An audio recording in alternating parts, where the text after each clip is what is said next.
Hi guys, welcome back to our channel. We just want to say a big thank you to everyone that has shown us love. Thanks for watching, thanks for sharing, thanks for liking, thanks for subscribing. So today we want to do something a little bit different. The last few videos have been questions of the week where you guys ask us questions and we try our best by the help of the Holy Spirit to answer. But today, like I said, we're doing something a little bit different. After we got married, one of the most common questions that we received was how we were able to remain abstinent before we got married. So we thought it would be a good idea to share that with you guys, because we know that sexual compatibility is a really big issue for a lot of people going into marriage. So y'all know that your girl is like strong. You know, like when temptation comes my way, I'm like, pa, pa, pa, pa, pa. So what is actually going to happen today is that Moiwa here is going to tell you guys how he was able to, keep his hands from all of this before we got married. So how are you able to, just keep your hands? I'm not really feeling this, man. I feel like you need to reframe your question, because I keep telling you, old things have passed away, all things have become new. I was a virgin when I got married. Okay. So unless you're gonna ask me, how should I assume or guess what somebody who had sexual experience would feel about sexual compatibility? I don't know. Just ask the question again, please. I'm not really feeling this. Sorry. Okay, if you were to guess. Yes. If you were not a virgin and you were to guess how someone who wasn't a virgin would handle concerns about sexual compatibility going into marriage, what would you say? It's so difficult. Can't even think on this level. But try. Since I'm assuming and guessing here, I'm just gonna take on this personality for the next few minutes.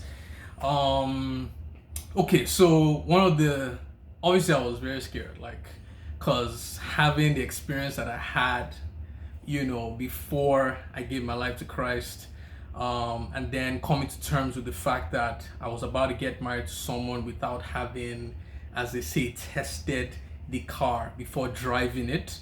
It was a fear of mine, but I think after giving my life to Christ, I'd come to the understanding that whatever expectations I was bringing into my marriage wasn't valid. They weren't valid expectations, because they were based on sin, and they were based on perverted ideas. Because when God designs you for one thing and then you go and sort of taste multiple things, then your taste buds had been affected. So for me, I had to come to that understanding that, whatever expectations that I have, I need to bring it all the way down. I've gone and done things that I shouldn't have done. So whatever I sort of experience in marriage is what it's going to be. It is what it is, and I'm just going to have to accept it like that. And also something else that I had to come to terms with was, even though sex is critical to a marriage, I was more sort of concerned with marriage as a whole. So even though sex is critical, I was more concerned with, what having a successful marriage as a whole, because, we've all seen people who have been sexually compatible, but they end up depressed. Yeah. They're not happy in their marriages. It leads to a divorce. So, how important is sexual compatibility then if all these things still happen? For me, I wanted to be a husband who would serve his wife and family, who would provide for them. For me, one of the biggest things was being a good role model to my kids. So sexual compatibility, yes, it was all right, but there were more important issues for me in marriage, and for me as a Christian as well. I believed we have to walk by faith. If you're a true Christian, you can't always touch before you believe something. So being abstinent or being not being able to kiss my wife or have sex with my wife before marriage was just further proof of a lifestyle of Christianity. Trusting that God was going to see us through. Even if it wasn't compatible at first, I had that belief that God will still see us through. I was hoping that it would be compatible, which thankfully it was. But I'm like, even if it wasn't, it's still like we still have to sort of walk by faith and hope and pray that at some point during the journey, God will fix it. So I know we set a lot of boundaries while we're married. Like, what are some of those things that we sort of put in place? It's all well and good, sort of like talking about the spiritual aspect, but what people really want to know, what we found that people really want to know is like, okay, fine, what were the practical things that you guys actually did to ensure that you didn't fall into temptation and all of that? And I think for us, like the number one thing that we did was what I like to call our conviction boundary.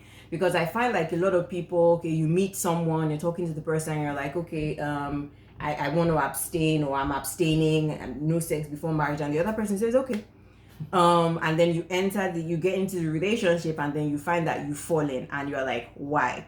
And when you dig deeper, you realize that the other person wasn't really convicted. That other person just wanted to get into a relationship with you, so they agreed to whatever.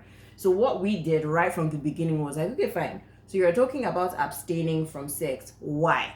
Why? Like, what is your... I know what my reason is. What is your reason for abstaining from sex? If your reason is because I'm saying I don't want to do it, that's not good enough.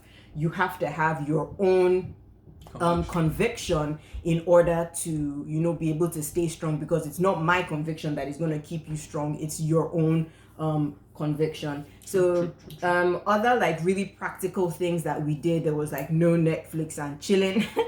I don't think there was Netflix then. There was Netflix now, but it wasn't... I didn't have it, so there was no chilling anyway. So. But you get what I mean. There was no like going over to his place late at night to like be watching movies and cuddling and touching and all of that. In fact, there was very limited physical interaction between us, because we actually took that scripture, flee every appearance of sin, very seriously. Now think about it. You're on a bridge, or you're on a high place, for example, and there's a railing by the side that is preventing you from falling over. You're not driving like really close to the railing or walking really close to it, because there's a high probability that you're going to fall over. There has to be a buffer, a space preventing you from going. So if you're looking for, what can we do? What are the things we can we hug? Can we cuddle? Can we kiss? Can we touch? Can we do all these things? That's why we didn't kiss as well, because it could lead to anything. Exactly. So we just kept that thing. And I think the last thing that we did was in terms of like how we managed our space. So we weren't sort of like alone together for extended periods of time. Anytime he was over at my place or I was over at his place, there were other people around. We were in open spaces. Before we got married, I only went into his room once. And that was because he was having sort of like a family function at the house. I went over to help set up in the morning, and obviously just before the thing started, I had to get ready and stuff. So I went to his room to get ready, and that time he was outside with so many people. There was nothing like, he was going to come in to look for the pencil that he misplaced when he was 5 years old under the bed or something. Goodness. Nothing like that. So I guess what we're trying to say is that you really have to be really, really, really intentional about this thing. Pencil from 5 years old. Wow. That's low, man. Wow. So I mean, even for the first time I saw her room was on our traditional wedding day. I don't even know what he went there to. And I'm like, wow, okay, so this is what it looks like. I don't know. And the second time was when I was helping you like pack my your stuff. Yeah, we're married. Yeah, we're already married by then. And that was the first time I was seeing her room. So yeah. Boundaries. You're gonna say something? So yeah, I was like, for you, what were like some of the convictions that you had that sort of like kept you? Good question, because I feel like you always need to have a vision. I think it's Proverbs 29:18 that says, wherever there's no vision, the people cast off constraint or restraint. I'm not sure which one it is. Restraint. But basically, whenever there's no vision, there's no discipline. And for me, and she said something about having personal convictions. For me, when I became a Christian, I had a vision of who I was going to be. when we started talking, we had a vision of what's going on. Don't worry, just continue. Okay, we had a vision ignore me. of Trying to make myself look cute for you guys. Okay. All right. Sorry. So when we started talking, we had a vision of how we're going to have a marriage ministry together. So that sort of shaped our mindset and our convictions and our decision making. Getting involved and then eventually getting married, and that sort of helped us, like I said, make our decisions early on what we could do and what we couldn't do. And one of the big pictures that I had in my mind as well was that on our wedding day, I was going to, during my speech, I was going to actually share with everybody that, it's the first time I'm actually getting to kiss my wife, because I just had this belief that on our wedding day, somebody was going to give their lives to Christ based on our story. Maybe my little cousins were going to sort of, have a change of heart and be like, wow, if Muiwa could do this, then, or if Muiwa and OG could do this, then we can do it as well. And to be honest, like, we started hearing stories like that after. I know of a friend of mine who started coming to church because of our story. And she's like, when I heard that, like, something just unlocked in my heart. And I just wanted to show the world that, this thing can still happen. We can still do marriage God's way and make it work. And it became a witnessing tool as well, because I remember one of my good friends came to my office one time, and he didn't know that I had changed at that time, so he was just talking, and I guess from the way I was talking, he was like, dude, like, why are you sounding different, like, what's going on? And I sort of shared my story with him, and he was like, but dude, you have a girlfriend, and you're getting married soon, are you trying to tell me you guys haven't done anything? You haven't? I'm like, no, I'm not even kissing till I went. And he was so confused, he gave his life to Christ. Like that's, and right now he's a pastor. Like, that encounter really bugged him. He looked at me and was like, are you kidding me? Like, he knew me before. So it's like, what happened between that time and now that you have this? And that just drew him in, and he's like, I want to know God, this God that that has kept you like this, like, I want to know him too.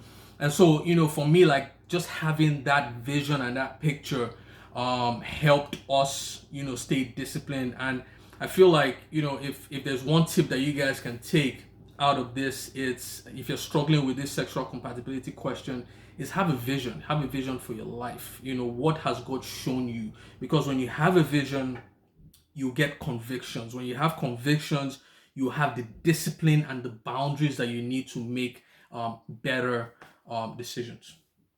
So yeah, we've come to the end of this one. So yeah, thanks guys for tuning in. So please keep subscribing, keep liking, keep sharing. Keep sharing. So if you've been blessed by this video, or there's sort of like any questions that you have for us, please feel free to ask, and we'll be happy to. Any personal questions? Answer. Not too personal though, but personal, anything. Of course, we keep you guys anonymous and all of that, so don't be shy. Then we don't bite. You guys like my hat? Like, my dad just turned 60. I feel like, in my mind, he speaks fluent Russian. So I just wanted to, sort of honor him with this today. Happy 60th birthday, Dad. Happy 60th birthday, Dad. Take it easy. Bye. Bye.